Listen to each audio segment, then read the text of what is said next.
There's a truth that's universally understood in Washington, D.C. If you want to hide what you're doing, announce it on a Friday evening in the middle of the August heat. Does the creation of a majority black district violate the Constitution? That's what the Supreme Court is asking both sides in the battle over the Louisiana congressional district map. So what if you woke up one day to find that the rules of voting in America had quietly changed, and these rules have protected minority voters for over 60 years? And you don't find out from an official government announcement or long drawn-out media coverage. You find out from a late Friday evening notice from the Supreme Court, buried in the scorching August sun, pointing to a few pages in a separate document that almost no one is going to go to and read. That's what happened last week. And the implications could be historic and dangerous. The Supreme Court, which is currently dominated by Republican-appointed justices, has decided it's time to revisit and potentially dismantle the 1965 Voting Rights Act. This law was born from the Civil Rights Movement and ended Jim Crow-era suppression that helped transform the United States into a functioning, if imperfect, multiracial democracy. But with one procedural move, the Supreme Court set in motion a case that could strip away one of the last major protections in the Voting Rights Act: majority-minority districts. Section 2, which broadly bans denying the right to vote on account of race. Over the years, Section 2 has been amended to include not just the right to vote, but the right to elect representatives. In response to that, many states have drawn districts in which a racial minority is more than 50% of the population, what are called majority-minority districts. That's what we're looking at here. The idea is that these districts can help minorities elect representatives of their choice, which should lead to better proportional representation from a state, where racial and ethnic minority voters have a fair shot at electing a candidate of their choice. Now, this all centers on Louisiana's congressional map. The state's population is 1/3 Black, but after the 2020 census, the state's legislature drew 6 congressional districts, only one of them majority Black. 2 courts ruled that this violated the Voting Rights Act, so the legislature created one more majority Black district. So now there's 2 Black majority districts. Problem solved?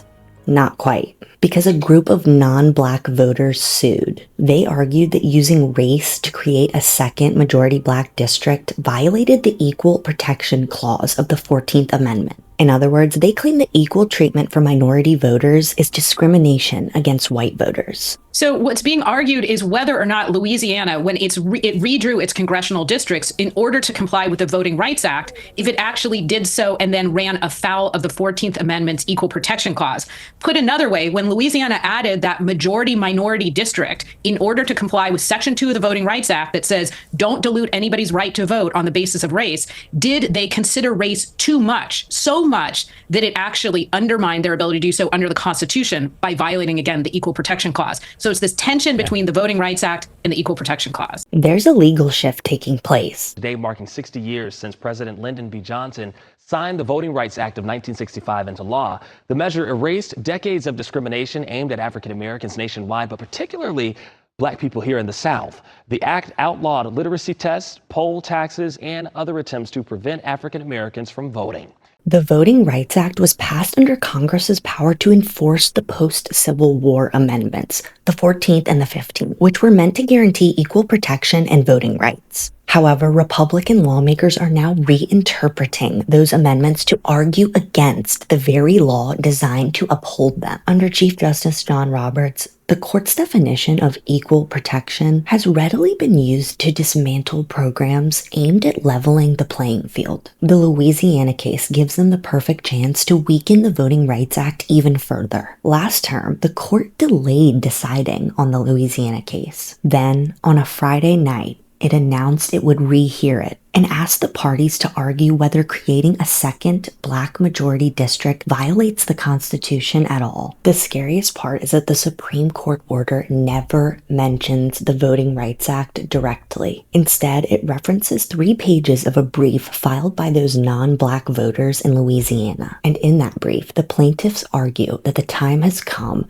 to end using race to draw political maps altogether. And by agreeing to hear the case this way, the justices appear ready to take that step. Now, this isn't happening out of nowhere. In Texas, Democrats recently fled the state to block Republicans who want to redistrict the congressional map in a way that would give the GOP 5 new seats for the upcoming 2026 congressional elections. The FBI has now gotten involved in the case of those Texas Democrats who left the state Sunday to prevent a vote on a new congressional map that favors Republicans in the 2026 midterm election. On Tuesday, Greg Abbott, the governor of Texas, ordered Texas state troopers to arrest the missing Democrats. 57 Democrats left the state of Texas on Sunday afternoon, and they're camping out in places like Illinois, New York, and Massachusetts, which means Texas state troopers can't arrest them. So this morning, FBI Director Kash Patel granted Texas Senator John Cornyn's request for federal help in finding those AWOL Democrats. But the Democrats say their goal is to hold out until Texas's special legislative session ends on August the 19th. A plan backed by the president, Donald Trump, and reinforced by a DOJ letter that claims certain Black and Latino-held districts are illegal racial gerrymanders. This is the current map and the proposed map. And we heard from the state lawmaker behind the map. He essentially dismissed the argument that redistricting is in response to the DOJ letter,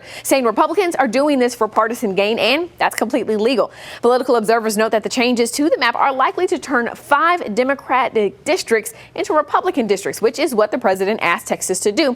Currently what we're talking about, and we want to focus in on districts 35 and 37.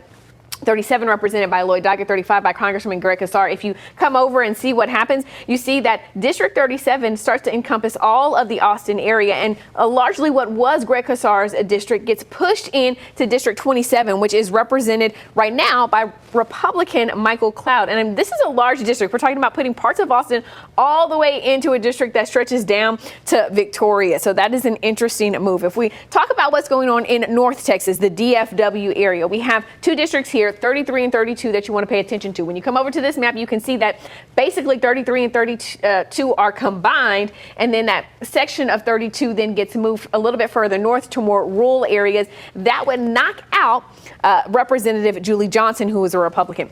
2 potential flips would happen in the Rio Grande Valley, and that's for the districts 28 and 34. They are currently held by Henry Cuellar and Vicente Gonzalez. Each of these, under the proposed maps, each of these districts would extend north a little bit, and they would extend north just enough to include counties that went for President Donald Trump in the last election, significantly went for him, and so that would be the changes there. The last area we want to talk about is the Houston area, where districts 9, 18 and 29 are what come into play. So District 9, which right now is represented by Al Green, really would become District 18. District 29, which is represented by Sylvia Garcia, includes the old 18, right, and some of 29. And then District 9, which was the late State Representative Sylvester Turner's, not state, U.S. Representative Sylvester Turner's district, would move out further east. And so that then moves into what presumably would be Republican territory. But the Supreme Court itself paved the way for these kinds of extreme gerrymanders. In 2019's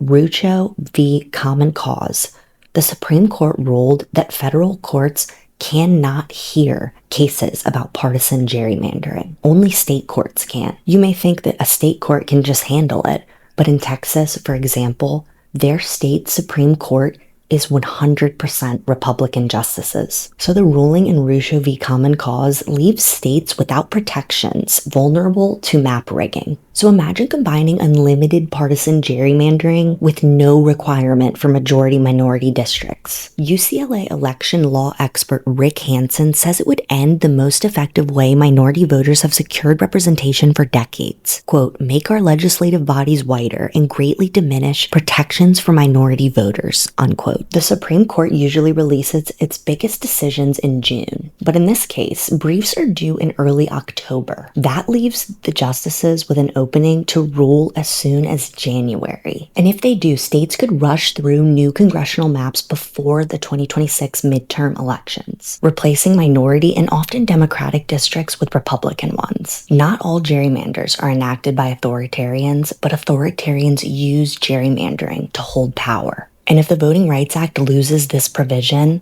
that's exactly what we could see. And it's worth knowing the players behind this case because you may have seen them before. The lawyer representing the non-Black voters in Louisiana is Edward Green. He's a Missouri attorney deeply tied to Trump's efforts to overturn the 2020 election. He worked to halt vote counting in Wisconsin, represented a fake elector in the state, and aided multiple witnesses before the January 6th committee. There are different ways to rig an election. Trump's 2020 coup attempt could be seen as one, and this could be seen as another. One that changes the rules permanently under the guise of fairness. And whenever the decision comes, it will likely be framed in noble language about equality and democracy. But make no mistake, ending majority-minority districts would be a direct strike at the heart of the Voting Rights Act. And with it, the end of a truly representative democracy.